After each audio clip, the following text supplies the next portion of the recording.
I don't know who need to hear this, pero did you know na ang laundry business ay pasok sa top 5 most profitable business dito sa Pilipinas? Yes, tama ang narinig mo. Hindi lang sa sideline, kundi business talaga to. Why? Kasi everyone needs it. Rain or shine, may nagpapalaba lagi. It's a necessity nowadays. Ngayon, mapapansin mo na may mga laundry shop na sa bawat kanto. Kasi maraming tao ang walang time maglaba. Nakatira sa condo or apartment na limited ang space. Working individuals na pagod na after work. Kaya ang laundry shop, hindi lang siya basta business. Sagot siya sa problema ng mga tao.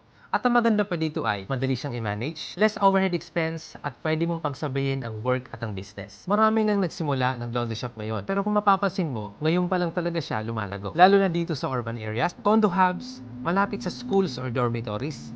Sulit na sulit talaga ang laundry business. So kung matagal mo nang pinag-iisipan magnegosyo paano magsimula, nandito ang Sev Equipment.